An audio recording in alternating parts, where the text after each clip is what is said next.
ఓం ఐం హ్రీం శ్రీమాత్రే నమః. లలితా సహస్రనామంలోని 54వ నామం స్వాధీన వల్లభ.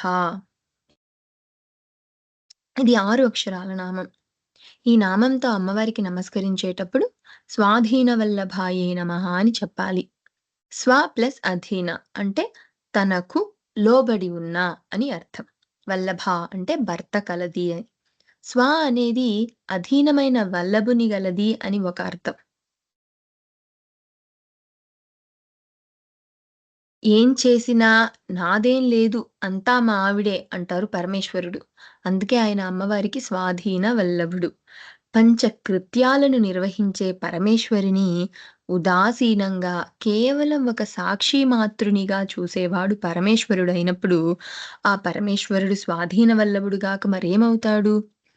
పరమేశ్వరి ఆశించే వాటికి, ఆదరించే వాటికి, ఆశీర్వదించే వాటికి, అనుగ్రహించే వాటికి ఎప్పుడూ అభ్యంతరం తెలిపిన వాడు కాడు పరమేశ్వరుడు.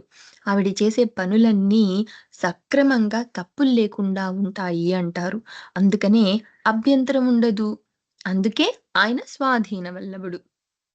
ఇంగ్లీష్‌లో ఒక సామెత చెప్తూ ఉంటారు. An obedient wife commands her husband అంటే విధేయురాలైన భార్య తన భర్తను కూడా ఆదేశించగలదు అని అర్థం.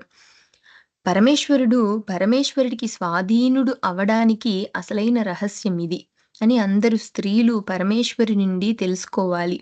అప్పుడు వారికి కూడా భర్తలు స్వాధీనులవుతారు. అంటే పరమేశ్వరిని ఆశ్రయించిన స్త్రీలకు భర్తలు స్వాధీనులవుతారు అని అర్థం. ఈ నామానికి ఈ అర్థాలు చెప్పుకోవచ్చు. తనకు లోబడిన భర్త గలది. ఇతర స్త్రీలకు కూడా వారి భర్తలను వారికి స్వాధీనము చేయునది అని అర్థం. ఏతత్ సర్వం ఫలం శ్రీ సద్గురు చరణారవిందార్పణమస్తు.